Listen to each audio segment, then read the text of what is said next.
ഇന്നലെ യുവനേതാവിനെതിരെ ഗുരുതരമായ വെളിപ്പെടുത്തലുകൾ നടത്തിയ റിനി ആൻ ജോർജ് തത്സമയം ചേരുന്നുണ്ട്. Rini, very good morning. എനിക്കറിയാം ഒരുപാട് ചാനലുകളിൽ നമ്മൾ ഇന്നലെ സംസാരിച്ച കാര്യം റിനി ആവർത്തിച്ചിട്ടുണ്ട്. ഞാൻ ആ കാര്യങ്ങളിലേക്കൊന്നും ഇനി കടക്കുന്നില്ല. കാര്യങ്ങളൊക്കെ പ്രേക്ഷകർക്ക് ഏറെക്കുറെ ബോധ്യമാവുകയും ചെയ്തിട്ടുണ്ട്. ഒന്ന് രണ്ട് ചെറിയ സംശയങ്ങൾ മാത്രമേ ഉള്ളൂ. അതിൽ റിനിയുടെ പ്രതികരണം അറിയാൻ ആഗ്രഹിക്കുന്നത് കൊണ്ടാണ് ഞാൻ റിനിയെ ഇതിലേക്ക് ക്ഷണിച്ചത്. ആദ്യം ചോദിക്കട്ടെ, റിനി അഭിമുഖങ്ങളൊക്കെ കൊടുത്ത് തളർന്നോ? ഭയങ്കര ക്ഷീണമാണ്. ഞാൻ കണ്ടു റിനി. എന്തായാലും കംഫർട്ടബിൾ ആയിരിക്കും. എനിക്ക് ഒന്ന് രണ്ട് കാര്യങ്ങൾ മാത്രമേ ഉള്ളൂ. നമ്മൾ ഇന്നലെ സംസാരിച്ചതിന് ശേഷം ഞാൻ പോയി ഈ സോഷ്യൽ മീഡിയ തുറന്നപ്പോൾ ഞാൻ ഞെട്ടിപ്പോയി.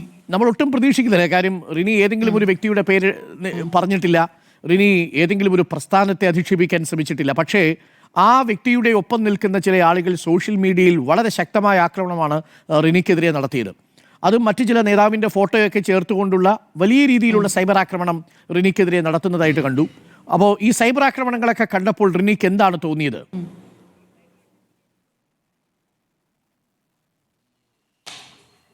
യാതൊരു വിധത്തിൽ ഭയവും ഇല്ല. സത്യം പറഞ്ഞാൽ എനിക്ക് പുച്ഛമാണ് തോന്നുന്നത്. കാരണം ഇത് ഞാൻ ഈ ഒരു രീതിയിൽ, അതായത് ഈ രീതിയിൽ സൈബർ അറ്റാക്ക് ഉണ്ടാവും എന്നുള്ളത് മനസ്സിലാക്കി തന്നെയാണ് നിൽക്കുന്നത്. അതുകൊണ്ട് ഞാൻ ഇതിനെ ഒരു വലിയൊരു വിഷയമായിട്ട് കാണുകയോ അതുകൊണ്ട് ഞാൻ എന്തെങ്കിലും ഭയപ്പെട്ട് പിന്മാറുമെന്നോ അത്തരത്തിലുള്ള ആളുകൾ വിചാരിക്കേണ്ട കാര്യമില്ല. ആ രീതിയിൽ ഭയപ്പെടുന്ന ഒരു വ്യക്തിയല്ല ഞാൻ. റിനി, ഞാനൊന്ന് ഓപ്പണായി ചോദിക്കുക. കാര്യം ഒരുപാട് പ്രേക്ഷകർക്ക് സംശയമുണ്ടാവും. തെരഞ്ഞെടുപ്പൊക്കെ അടുത്ത് വരുന്നിരിക്കുന്ന സമയത്ത് ഇങ്ങനെ പല താരങ്ങളും രംഗപ്രവേശം ചെയ്യും. അപ്പോൾ പല പേരുകൾ നമ്മൾ പണ്ട് കേട്ടിട്ടുണ്ടല്ലോ, പല ആരോപണങ്ങളുമായിട്ട്. സ്വപ്ന സുരേഷിൻ്റെ കഥ നമുക്കറിയാം. അതേപോലെ സോളാർ കേസുമായി ബന്ധപ്പെട്ട് സരിതയുടെ പേര് നമ്മൾ കേട്ടിട്ടുണ്ട്. അപ്പോൾ താങ്കളുടെ പേര് ഇവരുടെയൊക്കെ പട്ടികയിലേക്ക് ചേർത്ത് വെച്ചുകൊണ്ടാണ് ഈ താങ്കൾ ആരോപിച്ച അല്ലെങ്കിൽ ആരോപിക്കുന്ന ആ വ്യക്തിയുടെ PR ടീമുകൾ സൈബർ ആക്രമണം നടത്തുന്നത്. റിനി, ഇങ്ങനെ ഏതെങ്കിലും തരത്തിൽ തെരഞ്ഞെടുപ്പിന്റെ സമയത്തൊരു രാഷ്ട്രീയ ലക്ഷ്യത്തോടു കൂടി റിനി ഉയർത്തിയ ഒരു ആരോപണമാണോ ഇത്?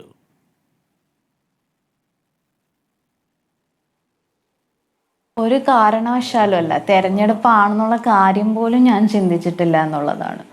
ഇത് ഈയിടെ സമൂഹ മാധ്യമങ്ങളിൽ ഇതിനെപ്പറ്റിയുള്ള വാർത്തകളും കാര്യങ്ങളും വന്നപ്പോൾ ഒരു സ്ത്രീ എന്നുള്ള നിലയിൽ പ്രതികരിക്കണോ വേണ്ടോ എന്ന് ഞാൻ ചിന്തിക്കുകയും ആ സമയത്ത് ഒരു ഇൻ്റർവ്യൂ കൊടുത്തപ്പോൾ അതിൽ സ്ത്രീകളുടെ വിഷയങ്ങളെക്കുറിച്ച് സംസാരിച്ചപ്പോൾ ഞാനത് സന്ദർഭവശാൽ പറഞ്ഞു പോയൊരു കാര്യം മാത്രമാണ്. സത്യം പറഞ്ഞാൽ തെരഞ്ഞെടുപ്പ് ആണെന്ന് പോലും ഞാൻ അങ്ങനെ ആലോചിച്ചിട്ട് പോലും ഇല്ല എന്നുള്ളതാണ് അതിൻ്റെ വസ്തുത എന്ന് പറയുന്നത്. ഞാൻ സ്ത്രീകളുടെ വിഷയവും പ്രശ്നങ്ങളും ആ രീതിയിൽ മാത്രമേ അതിനെ ചിന്തിച്ചിട്ടുള്ളൂ. ഇപ്പൊ എന്താ പ്രശ്നം എന്ന് വെച്ചാൽ ഇതൊരു വല്ലാത്ത രീതിയിൽ ഇവര് വ്യാഖ്യാനിക്കുവാണ്. ഞാൻ ആക്ച്വലി പേരും പറഞ്ഞിട്ടില്ല, പ്രസ്ഥാനത്തെ കുറിച്ചും പറഞ്ഞിട്ടില്ല. പക്ഷെ ഈ അറ്റാക്ക് എന്ന് പറയുന്നത് അവര് നടത്തി ആ രീതിയിലേക്ക് കൊണ്ടുപോകും എന്നുള്ള രീതിയിലേക്ക് വരാൻ പാടില്ല എന്ന് മാത്രം. റിനി, ചില ആളുകൾ പറയുന്നത് താങ്കൾ സംസാരിച്ചപ്പോൾ തെളിവുകൾ താങ്കളുടെ കയ്യിലില്ല എന്ന് പറയുന്നു. തെളിവിലില്ലാതെ വന്നിരുന്ന് എന്തിനാണ് ഇങ്ങനെ പറയുന്നത് എന്നാണ് ചില ആളുകൾ സംശയം ചോദിക്കുന്നത്. റിനി, അല്ല, ഞാൻ ചോദിക്കുന്നത് ഞാൻ മാധ്യമങ്ങളെ വിളിച്ചു വരുത്തി ഇങ്ങനെ സംസാരിച്ചൊരു വിഷയമല്ല. ഞാനത് ഒരു ഇന്റർവ്യൂവിൻ്റെ ഇടയിൽ എനിക്കുണ്ടായ ഒരു അനുഭവത്തെക്കുറിച്ച് നടത്തിയ ഒരു സംഭാഷണത്തിൽ എല്ലാവരും വന്ന് എൻ്റെ അടുത്തേക്ക് വന്ന് ഇതിനെക്കുറിച്ച് ചോദിക്കുകയാണ് ചെയ്യുന്നത്. അല്ലാതെ ഞാനൊരു പത്രസമ്മേളനം നടത്തിയിട്ടില്ല. ഞാനിങ്ങനെ വന്നൊരു പത്രസമ്മേളനം നടത്തുമല്ല. പിന്നെ എൻ്റെ കയ്യിൽ തെളിവുകളുണ്ടോ തെളിവുകളില്ലേ എന്നുള്ളതിനെ കുറിച്ച് ഞാൻ വെളിപ്പെടുത്തിയിട്ടില്ലല്ലോ. ഈ ചാറ്റുകളൊക്കെ ടെലിഗ്രാം വഴിയായിരുന്നു എന്ന് ഇന്നലെ നമ്മൾ സംസാരിച്ചു. അപ്പോൾ ഇയാളുടെ ഒരു പതിവ് രീതി ഇങ്ങനെയാണെന്നാണോ റിനി മനസ്സിലാക്കുന്നത് മറ്റാളുകൾ പറഞ്ഞതിൽ നിന്ന്? പൊതുവില് തെളിവ് നശിപ്പിക്കുന്ന രീതിയിലാണ്. ഒരു ഭയങ്കര ക്രിമിനൽ മൈൻഡ് ആണല്ലോ. അപ്പൊ തെളിവ് നശിപ്പിക്കുന്ന രീതിയിലാണ് കാര്യങ്ങൾ. ഇതിൽ റിനി പ്രതികരണം നടത്തിയതിന് ശേഷം പിന്തുണ ആരുടെയെങ്കിലും ഭാഗത്തുനിന്ന് കിട്ടിയിട്ടുണ്ടോ? അങ്ങനെ ആരെങ്കിലും റിനിയെ വിളിച്ച് സംസാരിച്ചിട്ടുണ്ടോ? പലരും നമ്മുടെ സുഹൃത്തുക്കളും പരിചയമുള്ളവരൊക്കെ നമ്മളെ വിളിച്ച് സംസാരിക്കുന്നുണ്ട്. ഒരു പിന്തുണയുണ്ട്, ഭയപ്പെടണ്ട എന്നൊക്കെ പറയുന്നുണ്ട്. തീർച്ചയായിട്ടും. നിങ്ങൾ യഥാർത്ഥത്തിൽ സുഹൃത്തുക്കളായിരുന്നു റിനി? അതായത് ഈ നേതാവുമായിട്ട് റിനിക്കൊരു സൗഹൃദം ഉണ്ടായിരുന്നു? ആദ്യ സമയങ്ങളിൽ ഉണ്ടായിരുന്നല്ലോ, തീർച്ചയായിട്ടും ഉണ്ടായിരുന്നല്ലോ. അങ്ങനെയാണല്ലോ ഈ രീതിയിൽ വരുന്നത്. മീൻസ് ഞാൻ ഉദ്ദേശിച്ച ആദ്യമേ തന്നെ ഇത് തുടങ്ങി. പക്ഷെ എന്നാലും പിന്നീട് ആ രീതിയിലല്ല എന്നെല്ലാം പറഞ്ഞ് വീണ്ടും സൗഹൃദത്തിന് ശ്രമിക്കുകയും വരികയും ചെയ്യുന്നുണ്ട്. പക്ഷെ ഞാനൊരു കാര്യം പറയാം, ഞാൻ ഇന്നലെ ഈ വിഷയത്തെക്കുറിച്ച് എല്ലാം വളരെ വ്യക്തമായിട്ട് പറഞ്ഞതാണ്. എനിക്ക് അതിൽ കൂടുതൽ ഇനി ഒന്നും പറയാനില്ല. എനിക്ക് ഇവിടെ പറയാനുള്ള ഒരു വിഷയം എന്ന് പറഞ്ഞാൽ ഈ സൈബർ അറ്റാക്ക് ആണ്, ഇപ്പൊ നടക്കുന്ന സൈബർ അറ്റാക്ക്. പിന്നെ വേറൊരു വിഷയം എന്താന്ന് വെച്ചാൽ ചില പെൺകുട്ടികൾ എൻ്റെ അടുത്ത് മെസ്സേജ് ചെയ്യുകയും എൻ്റെ അടുത്ത് വരികയും ചെയ്യുന്നുണ്ട്. ഐ മീൻ ആ രീതിയിൽ ഞാനുമായിട്ട് കോണ്ടാക്ട് ചെയ്യാൻ ശ്രമിക്കുന്നുണ്ട്. അപ്പൊ അവര് പറയുന്നത് ഇതേ പ്രശ്നങ്ങൾ അവർ ഫേസ് ചെയ്യുന്നുണ്ട് എന്നുള്ളതാണ്. ഈ പ്രശ്നങ്ങൾ ഇയാളിൽ നിന്ന് ഫേസ് ചെയ്തു, ഇയാളൊരു ക്രിമിനൽ ആണ് എന്ന തരത്തിൽ വരെ എന്നോട് പറയുന്ന ഒരു സാഹചര്യമുണ്ട്.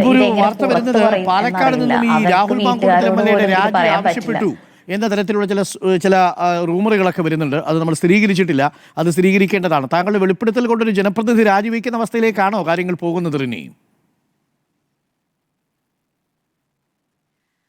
അതിനെക്കുറിച്ച് എനിക്കറിയില്ല, എന്താണ് സംഭവിക്കുന്നത് എങ്ങനെയാണെന്നുള്ളതിന്റെ കാര്യങ്ങൾ എനിക്കറിയില്ല.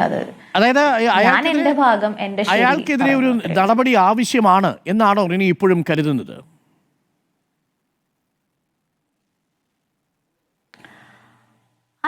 ഞാൻ പറഞ്ഞല്ലോ, അയാൾ അർഹനല്ല, രാഷ്ട്രീയത്തിൽ നിൽക്കാൻ പോലും അർഹനല്ല എന്നുള്ളതാണ്. നടപടി വേണോ വേണ്ടേ എന്നുള്ളത് ഞാൻ പറഞ്ഞല്ലോ. ആ പ്രസ്ഥാനത്തിന്റെ ധാർമ്മികത അവരാണ് ഉയർത്തിപ്പിടിക്കട്ടെ. ഞാൻ എൻ്റെ വിഷയം പറഞ്ഞിരിക്കുന്നു. ഇത് എൻ്റെ മാത്രം വിഷയമല്ല, ഒരുപാട് സ്ത്രീകളുടെ വിഷയമാണ്. ഒരുപാട് സ്ത്രീകൾ അവർ തന്നെ ഫോറങ്ങളിൽ സംസാരിക്കുന്നുണ്ട്. അപ്പൊ അതനുസരിച്ച് അവരെന്താന്ന് വെച്ചാൽ തീരുമാനിക്കട്ടെ എന്നുള്ളത്. ഇനി ഇത് ഞാൻ ഈ ചോദിക്കുന്നതിന്റെ കാര്യം, ചില നേതാക്കൾ അത് പറയുന്നത് ഇവർ പേര് പറയാതെ ഞങ്ങൾ എങ്ങനെയാ പ്രതിഷേധിക്കുക എന്ന് പറയുന്നു. അതേസമയം BJP പറയുന്നത് രാഹുൽ മാങ്കൂട്ടത്തിനെ ഉദ്ദേശിച്ചാണ് റിനി പറഞ്ഞിരിക്കുന്നത് എന്നാണ്. അതെന്തുമാവട്ടെ, റിനി ആ പേര് പറയാൻ ഇപ്പോൾ ആഗ്രഹിക്കാത്തിടത്തോളം കാലം ഞാൻ നിർബന്ധിക്കുന്നില്ല. അത് സ്വാഭാവികമായ പ്രസ്ഥാനത്തോടുള്ള റിനിയുടെ താല്പര്യം കൊണ്ടായിരിക്കാം. ആ പ്രസ്ഥാനത്തിനൊരു ചീത്തപ്പേരുണ്ടാവരുത്. പക്ഷേ ഇതിനകം തന്നെ ഒരു ഡാമേജ് ഉണ്ടായി കഴിഞ്ഞു എന്നുള്ളതാണ് ഒരു പരിധിവരെ നമ്മൾ മനസ്സിലാക്കുന്നത്. ഈ കാര്യങ്ങളൊക്കെ പറയുമ്പോൾ ഷാഫി പറമ്പലിനെ പോലെയുള്ള നേതാക്കളൊക്കെ ഉണ്ടല്ലോ, ഇദ്ദേഹത്തെ സംരക്ഷിച്ചു പിടിച്ചു നിർത്തിയ നേതാക്കൾ, VD സതീശനെ പോലെയുള്ള നേതാക്കൾ. അപ്പോൾ ഇവരൊക്കെ താങ്കൾ പരാതി ഉന്നയിച്ചിട്ടും ആ പരാതി കേട്ട ഭാവം നടിച്ചില്ലെന്നാണോ നമ്മൾ മനസ്സിലാക്കേണ്ടത്? ഞാൻ ഒരു നേതാവിൻ്റെയും പേരുകൾ അങ്ങനെ പറയാൻ ആഗ്രഹിക്കുന്നില്ല, ഇന്നാളെന്നുള്ളത്.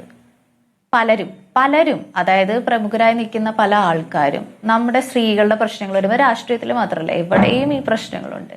ഈ ഹൂ കെയേഴ്സ് എന്നുള്ള ആറ്റിറ്റ്യൂഡിലാണ് നിൽക്കുന്നത്. ഇന്ന വ്യക്തി എന്ന് ഞാൻ പേരെടുത്ത് പറയുന്നില്ല.